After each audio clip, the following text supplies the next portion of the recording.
Hello everyone, welcome to YouTube channel civil service education, जहां आपको UPSC and other civil service examinations related current affairs और भी बहुत कुछ मिलेंगे। आज का हमारा टॉपिक है current affairs of 19 November 2020। Video के आखिर में एक मोटिवेशनल कोड भी दिया गया है, उसे आप जरूर देखें, जो आपके फ्यूचर को ब्राइट और गोल्स को अचीव करने में मोटिवेट करेगी। वीडियो को एंड तक जरूर देखें। Number 1, army builds extreme weather habitats for troops in Ladakh.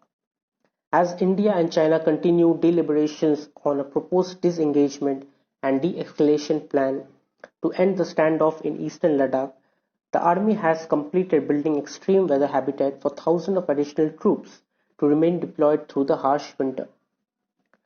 So, जैसे कि हम लोगों को पता है कि डिसएंगेजमेंट की बातचीत चल रही है, दोनों देश जो एक दूसरे के आमने सामने भिड़न हो खड़े स्टैंड ऑफ में है लद्दाख में, जो 2 महीने से चल रही है। अभी एक प्रपोज डिसएंगेजमेंट की बातचीत तब चल रही है, कोई फिक्स नहीं हुआ है। तो जब तक ये बातचीत चल रही है तब तक थाउजेंड ऑफ एडिशनल सोल्जर्स वो लद्दाख में तैनात रहेंगे।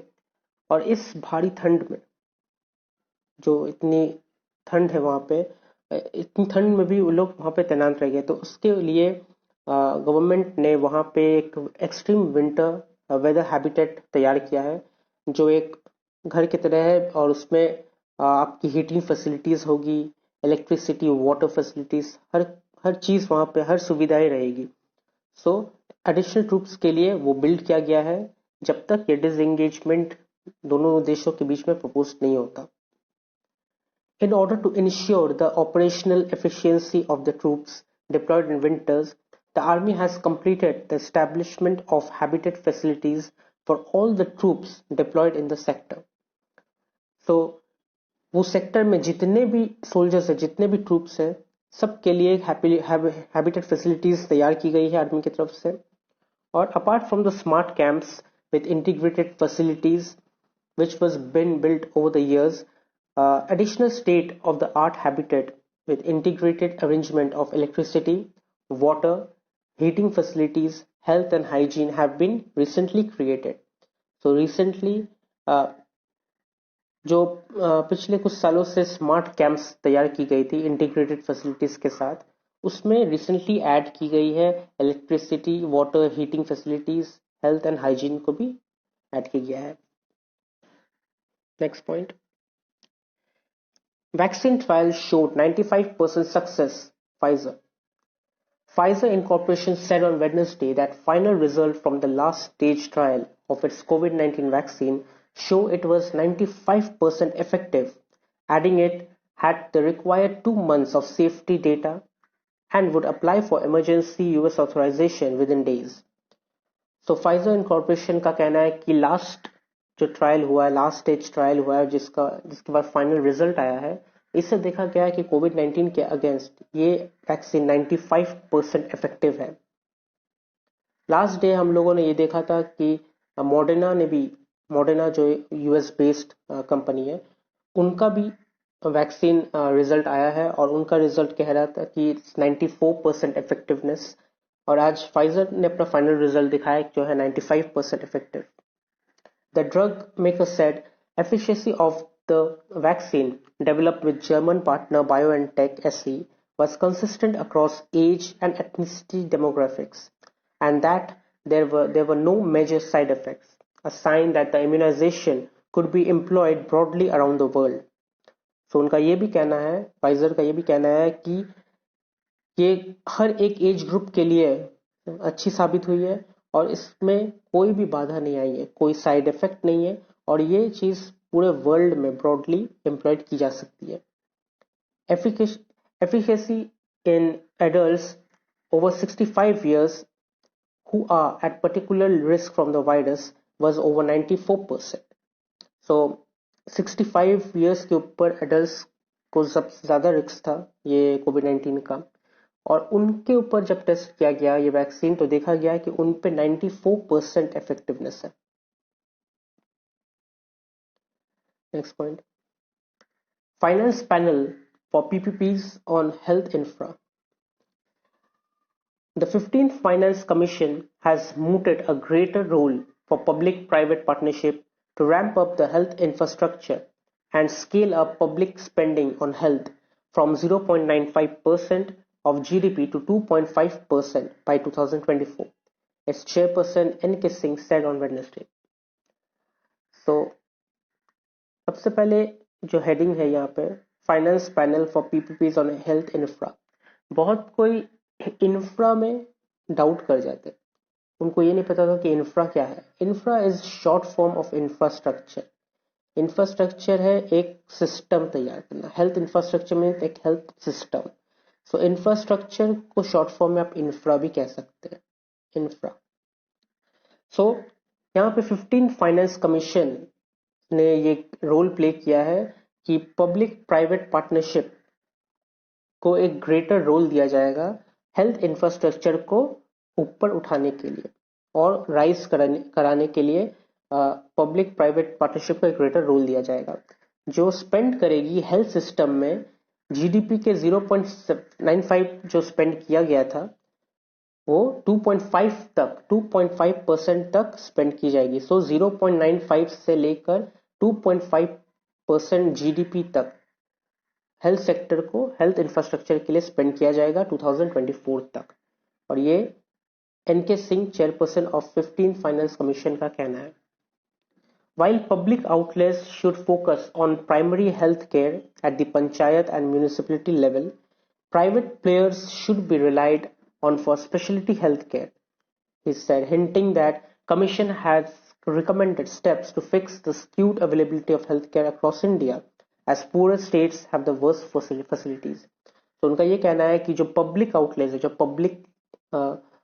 जो पब्लिक सेक्टर्स वाले जो है वो पंचायत और म्यूनिसिपलिटी लेवल के हेल्थ केयर को फोकस करेगी और जो प्राइवेट सेक्टर्स है वो स्पेशलिटी हेल्थ केयर जो प्राइवेट हॉस्पिटल्स होते हैं उनको फोकस करेगी ताकि हर एक इंसान को हेल्थ केयर की सुविधा मिलता जाए.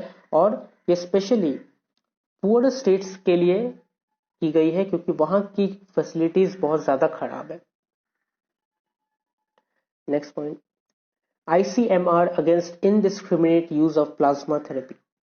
The Indian Council of Medical Research has warned against indiscriminate use of convalescent plasma therapy (CPT) for treating COVID-19. On Wednesday, it released a report of an open-label phase 2 multi-center randomized controlled trial (PLACID) trial conducted across 39 public and private hospitals on the use of CPT in management of case with moderate infection. So ICMR का कहना है कि जो plasma therapy की जा रही थी कोविड-19 के अगेंस्ट वो इनडिस्क्रिमिनेटली यूज किया जा रहा है. तो उनका ये कहना है कि इसे इनडिस्क्रिमिनेटली यूज ना किया जाए, इसे जरूरत पड़ने पे यूज किया जाए.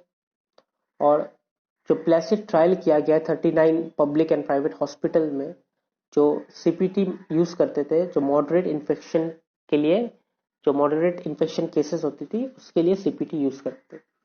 The report concluded that the therapy did not lead to reduction in progression to severe कोविड-19 और all cause mortality in the group that received CPT as compared to the group that did not receive CPT.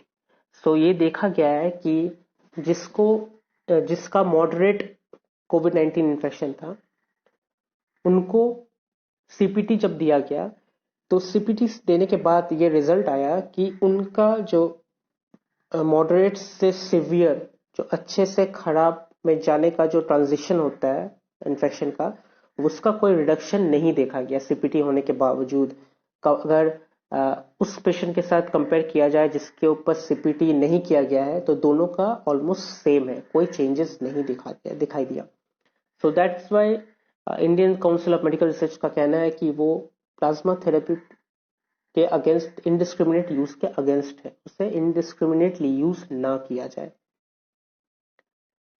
Next point, getting Mahatma Gandhi National Rural Employment Guarantee Scheme wages harder than the labor. For most rural workers dependent on the Mahatma Gandhi National Rural Employment Guarantee Scheme, their labor does not end at the work site.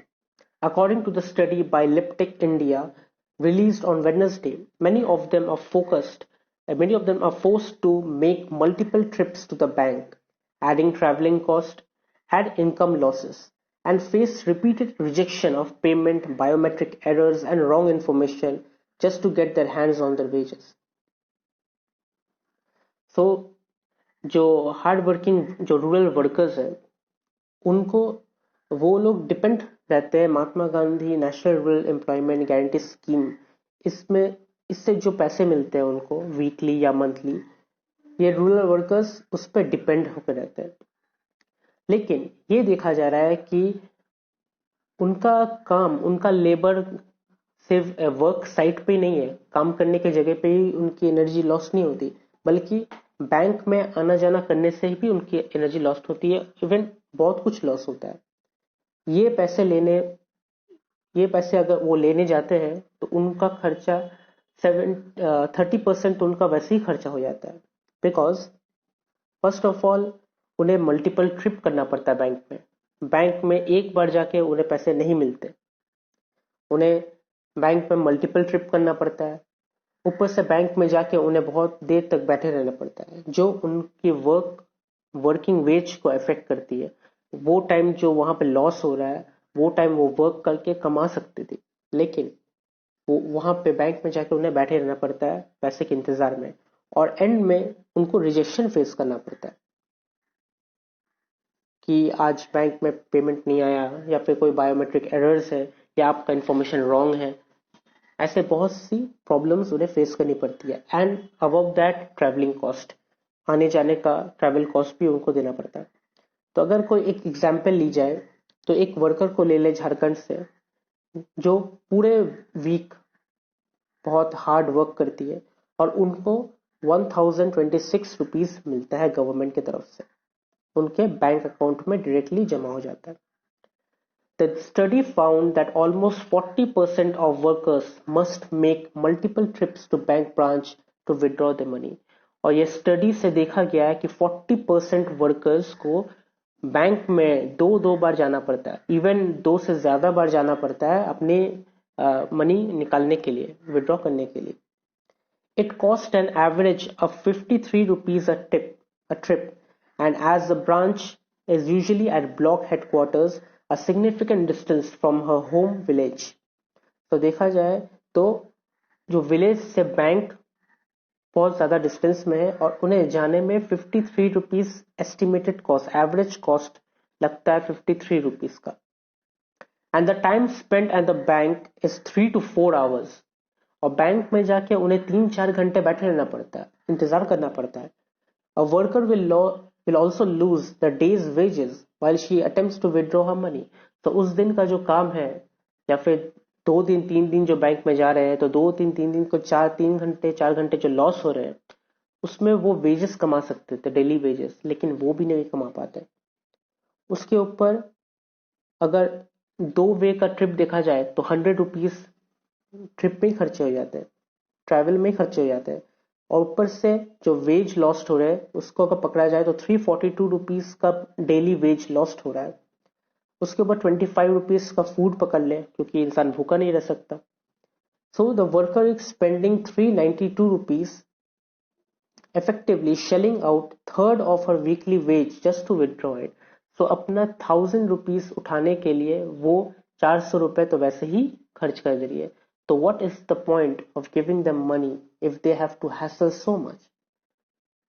अगर इतना ही तकलीफ उठाना है उन्हें तो उन्हें ऐसे money देकर फायदा ही क्या होता है तो the government must look in this and उन्हें बहुत गहराई से ये चीज को देखना चाहिए क्योंकि this is not good for the farmers and the hard-working laborers. Next point. Kerala to commission genome survey for SARS-CoV-2. To better understand the genomic variation in the strains of SARS-CoV-2 in the state, the Kerala government has tied up with the CSIR Institute of Genomics and Integrative Biology (IGIB) for a survey.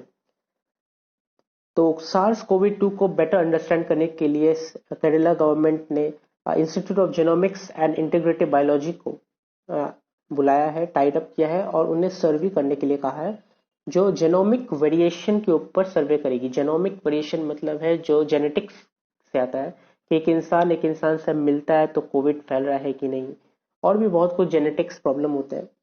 तो वो सब के ऊपर discuss करने के लिए, वो सब के ऊपर सर्वे करने के लिए केरला गवर्नमेंट ने institute of genomics and integrative biology, जो CSIR के अंडर में आता है, उनके साथ टाई अप किया है।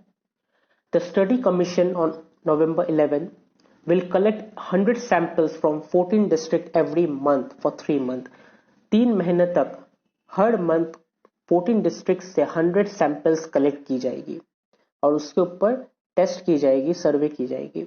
The exercise is a follow-up of a pilot study that the same group of scientists did in Kozhikode, from which it emerged that outbreaks in the state were less due to international expertise and more due to reduced monitoring of interstate movement once the restrictions were eased. So जो कोजिकोडे में जो exercise किया गया था, सर्वे किया गया था, same group of people ने किया था। उससे ये देखा गया था कि जो स्टेट में कोविड-19 का आउटब्रेक जो बढ़ गया था, वो इंटरनेशनल या बाहर से लोग आए इसके वजह से नहीं, बल्कि इंटर स्टेट मूवमेंट, बल्कि इंडिया के बीच में जो स्टेट टू स्टेट जो मूवमेंट हो रही थी लॉकडाउन ओपन होने के बाद, उसके वजह से ही वहां पे केसेस बढ़े। मे बी ऐसा हुआ होगा, महाराष्ट्र में बहुत ज्यादा केसेस थी, तो लॉकडाउन खुलने के बाद महाराष्ट्र से बहुत जन केरला आ गए, तो वो इन्फेक्शन लेके आए। सो इंटरनेशनल से जो आए थे उनके तुलना में इंडिया के स्टेट के बीच जो मूवमेंट हो रही थी, उसमें सबसे ज्यादा कोरोना वायरस इन्फेक्शन फैला गया है। Next point, during call with PM Modi, Biden spoke of strengthening democracies in US abroad. During his telephone conversation with Prime Minister Narendra Modi on Tuesday night, US President-elect Joe Biden spoke about strengthening democracy at home and abroad, words that are being as referring implicitly to the current situation in India and in several parts of the world. So जो conversation हुआ था PM Modi and Joe Biden के बीच, उसमें एक topic ऐसी भी हुई थी जो है स्ट्रेटनिंग डेमोक्रेसी एट होम। जो डेमोक्रेसी है वो मजबूत करनी पड़ेगी US में भी एंड अब्रॉड में भी, that means in India and the whole world में भी। सो ये जो स्टेटमेंट जो बाइडेन ने कहा है, इससे ये रेफर होता है कि इंडिया में जो सिचुएशन चल रहा है, इंडिया में जो बिल्स लागू की जा रही है, इनके ऊपर भी वो अपना ओपिनियन देंगे। The difference it emphasizes when the president-elect makes a reference to democracy overseas and not just in the US, while the Ministry of External Affairs doesn't mention that part of the conversation at all. So, President-elect Joe Biden ने कहा था कि democracy overseas and US both जगह पे democracy में straighten की जाएगी, लेकिन हमारे मिनिस्ट्री ऑफ एक्सटर्नल अफेयर्स ने सिर्फ ये कहा कि वो US में स्ट्रेटन करने की बात कर रहे हैं। लेकिन जब जो बाइडेन की एडमिनिस्ट्रेशन से जब रिलीज की गई तो उनमें ये भी था कि not just US but India also.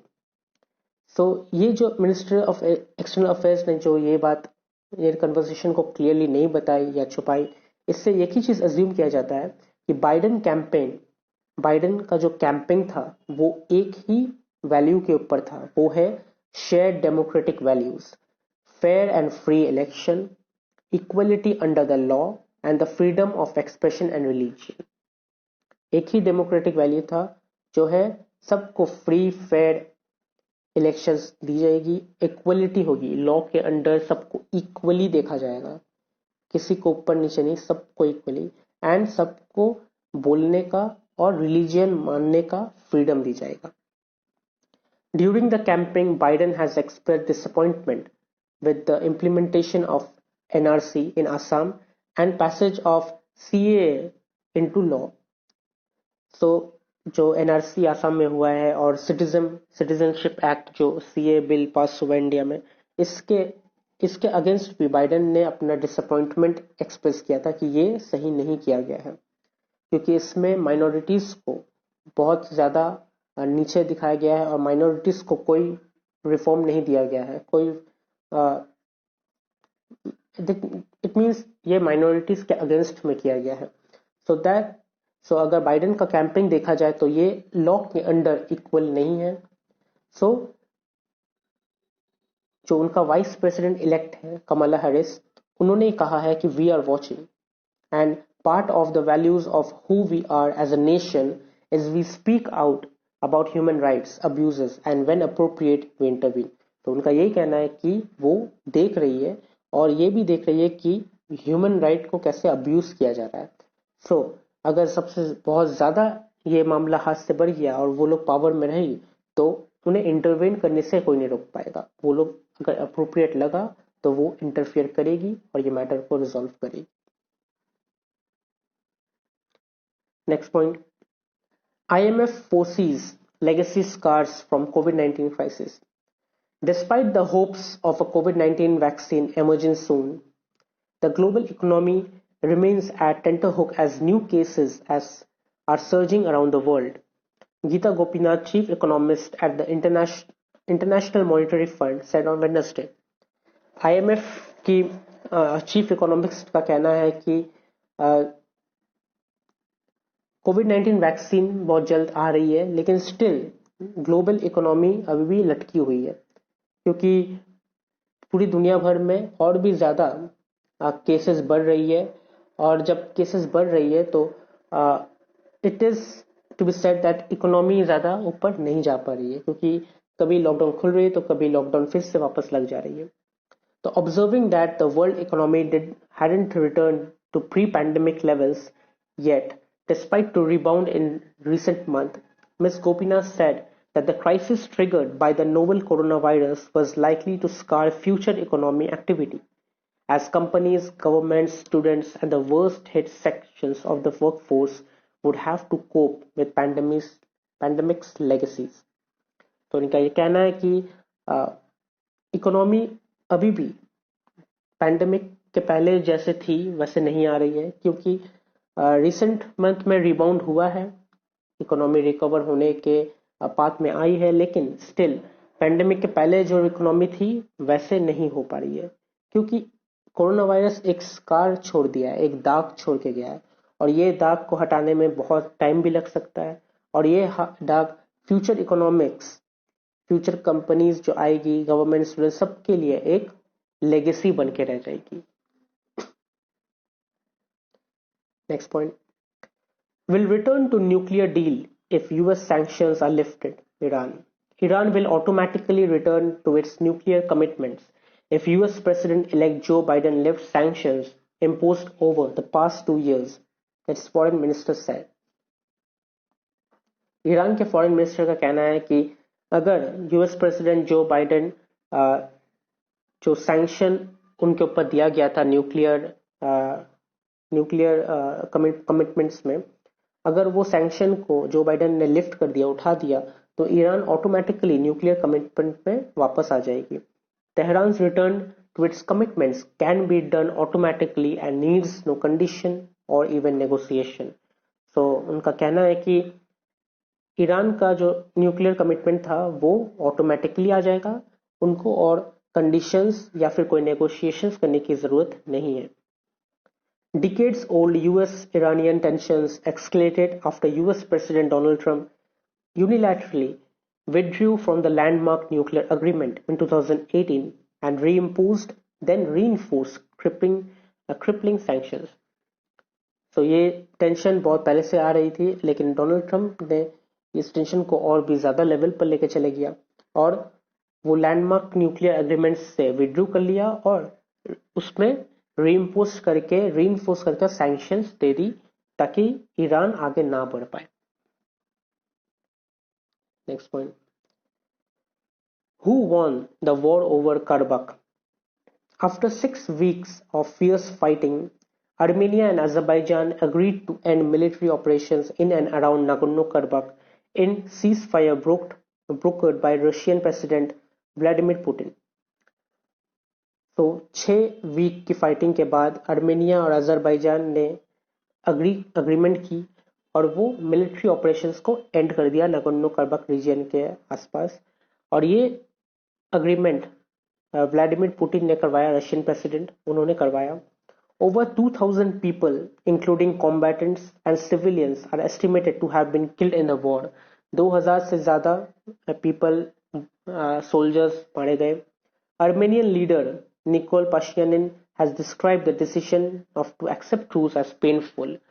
तो अर्मेनियन के जो लीडर है उनका कहना है कि ये जो अग्रीमेंट का जो डिसीजन है, मिलाप करने का जो डिसीजन है, ये उनके लिए बहुत ज़्यादा पेनफुल था।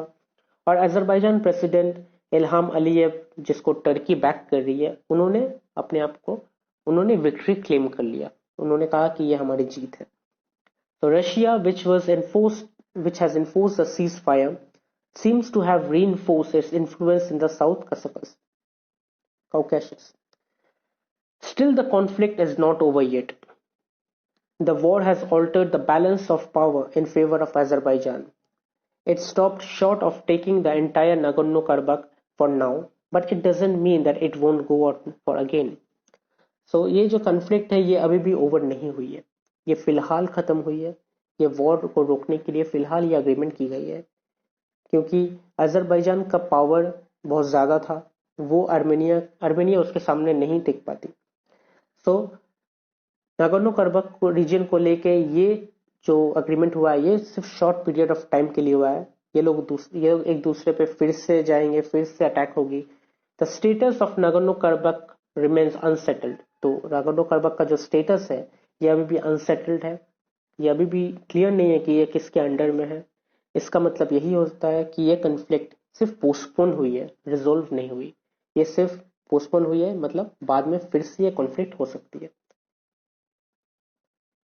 Next point is important days, and 19 नवंबर का इम्पोर्टेंट डेज है world toilet day and international men's day. और एक और डे है 19 नवंबर जो नवंबर का थर्ड थर्सडे पड़ता है। सो ये जरूरी नहीं है कि ये थर्ड थर्सडे हर मंथ हर ईयर के 19 नवंबर ही हो। ये थर्ड थर्सडे 2021 में कोई और डे भी हो सकता है, वेडनेसडे, ट्यूसडे, कुछ भी हो सकता है। फिलहाल 2020 में ये 19 नवंबर में हुआ है, तो that is world Philosophy day. World Philosophy day 19 नवंबर को मनाया गया है 2020 में 19 नवंबर को। तो अगर क्वेश्चन आए कि when was at what date 2020 World Philosophy Day was celebrated, तो आंसर होगा 19 नवंबर। And last but not least is today's quote. आज का कोट है, always make a total effort even when the odds are against you. आप हमेशा आपका total effort दीजिए। ये हो सकता है कि हर एक बाधा आपके सामने हो, हर एक बाधा आपको रोक रही हो। वो बाधा कुछ भी हो सकती है, और आज के ज़माने में तो बाधाएं बहुत है। तो जितनी भी बाधाएं आपके सामने हो, आप सबको लांग के चले और आप अपना टोटल एफर्ट दें, क्योंकि आपका टोटल एफर्ट ही आपकी रंग लाएगी। और आप अगर आधे एफर्ट देंगे या फुल कमिटमेंट नहीं देंगे तो जो बाधाएं है वो आपको लेके निकल जाएगी। सो जितनी भी बाधाएं हो, आप अपनी टोटल एफर्ट दें और आप सक्सेस को ज़रूर अचीव करेंगे। सो अगर आपको ये वीडियो अच्छी लगी तो आप इसे लाइक कीजिए, शेयर कीजिए, कमेंट कीजिए और सब्सक्राइब ज़रूर कीजिए। Thank you.